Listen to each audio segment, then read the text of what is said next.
Kalau kita ngomongin rencana pemerintah, apa sih yang kebayang? Dokumen tebel, bahasa yang rumit kan? Tapi, gimana kalau saya bilang, di balik semua kerumitan itu, kadang muncul hasil yang benar-benar nyata. Hari ini, kita bakal lihat gimana sebuah rencana yang terstruktur bisa berhasil dan benar-benar mengubah kehidupan banyak orang di Jawa Barat. Oke, kita mulai dari sini. Lihat angka ini, 75,9. Kelihatannya cuma angka biasa ya. Tapi jangan salah, ini bukan sekedar angka. Ini adalah bukti. Bukti pencapaian yang luar biasa. Ini adalah skor Indeks Pembangunan Manusia terbaru untuk Jawa Barat di tahun 2025. Dan ini adalah sebuah kemenangan besar. Tapi ya, angka tepatlah angka kan? Pertanyaan besarnya adalah, buat orang-orang di sana, buat seorang siswa, seorang ibu, atau seorang pekerja di Jawa Barat, apa sih artinya angka 75,9 ini dalam kehidupan mereka sehari-hari? Nah, untuk menjawab itu, kita masuk ke bagian pertama. Anggap aja skor ini kayak rapor akhir tahun untuk sebuah provinsi. Dan ya, rapor Jawa Barat kali ini nilainya bagus banget. Jadi, IPM itu apa sih? Indeks Pembangunan Manusia. Gampangnya gini deh, ini tuh cara ngukur kualitas hidup dari 3 hal penting. Satu, orang-orangnya hidupnya panjang dan sehat nggak? Dua, mereka bisa sekolah nggak? Akses pendidikannya gimana? Dan tiga, standar hidupnya layak atau enggak? Nah, 3 hal ini jadi fondasi buat masyarakat yang sejahtera. Dan yang bikin ini makin keren itu ceritanya. Coba lihat deh, di 2024 skor mereka itu 74,92. Terus mereka pasang target buat 2025 di angka 74,39. Kedengarannya realistis kan? Ternyata hasilnya bukan cuma nyampe target, tapi melesat jauh sampai ke 75,9. Ini bukan sekedar maju, ini lompatan besar. Jelas dong, lompatan kayak gitu nggak mungkin terjadi tiba-tiba. Pasti ada sesuatu di baliknya. Nah, sekarang yuk kita bedah bareng-bareng. Apa sih yang mendorong kesuksesan ini?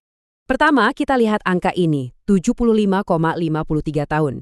Ini adalah angka harapan hidup yang baru di Jawa Barat. Artinya apa? Rata-rata warganya sekarang hidup lebih lama. Ini cerminan langsung dari layanan kesehatan dan kualitas hidup yang makin baik. Lanjut ke pendidikan. Angka 722.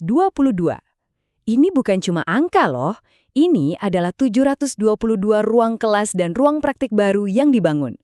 Bayangin, 722 tempat baru buat anak-anak kita belajar, berkreasi, dan tumbuh di seluruh provinsi. Dan wow, lihat angka ini. 578.196. Sebanyak itulah siswa SMA yang dapat bantuan dana pendidikan. Dan ini baru dari satu program aja loh, yaitu Bantuan Operasional Pendidikan Daerah. Artinya lebih dari 500.000 anak muda dapat kesempatan buat terus lanjut sekolah. Jadi, angka harapan hidup naik, ruang kelas baru ada, ratusan ribu siswa dibantu. Ini semua bukan kebetulan ya, masing-masing adalah kepingan puzzle dari sebuah rencana besar yang dirancang dengan sengaja. Nah, sekarang kita masuk ke dapurnya nih, ke rencana induk yang jadi otak di balik semua pencapaian yang tadi kita bahas. Dan ini dia wujudnya. Kelihatannya cuma sampul dokumen ya.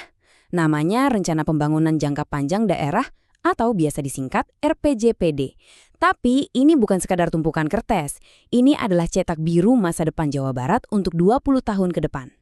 Terus gimana caranya ngejalanin rencana buat 20 tahun? Kan panjang banget.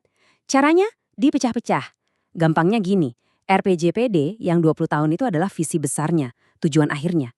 Terus ada RPJMD, itu peta jalan buat 5 tahunan, lebih detail. Dan yang paling teknis ada RKPD, rencana aksi tahunan. Inilah yang jadi panduan kerja sehari-hari. Oke, sekarang bagian yang paling seru. Gimana caranya semua dokumen ini nyambung dan akhirnya berubah jadi aksi nyata di lapangan. Nah, ini dia nih mesinnya. Saya tahu, kelihatannya rumit banget kan, penuh kotak dan panah. Tapi tenang, kita akan coba pahami bareng-bareng. Anggap aja ini peta yang nunjukin gimana sebuah ide besar bisa jadi kenyataan. Semuanya itu dimulai dari atas, dari visi nasional, namanya RPJPN. Ini tujuan besar negara kita. Nah, arahan ini kemudian turun ke level provinsi. Disitulah Jawa Barat bikin RPJPD-nya sendiri, yang pastinya harus sejalan sama visi nasional, biar nyambung gitu loh dari pusat ke daerah.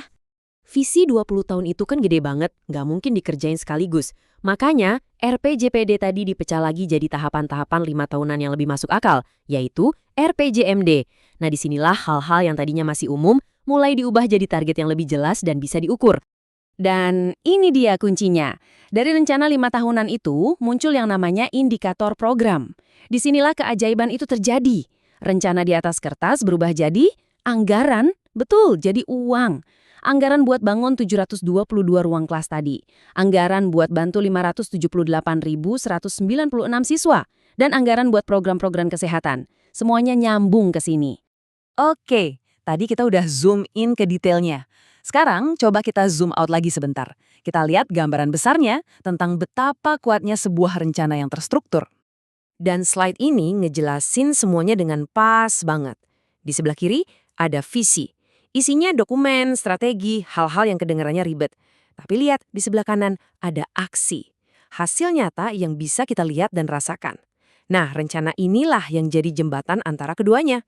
Karena pada akhirnya, ini semua bukan soal dokumen, bukan soal diagram yang rumit. Ini soal manusia, soal warga Jawa Barat. Setiap tujuan, setiap program, setiap rupiah yang dianggarkan, tujuannya cuma satu, bikin hidup mereka jadi lebih baik. Ini bikin kita mikir ya, kita udah lihat sendiri gimana sebuah rencana yang disusun dengan matang bisa membawa perubahan nyata buat satu provinsi.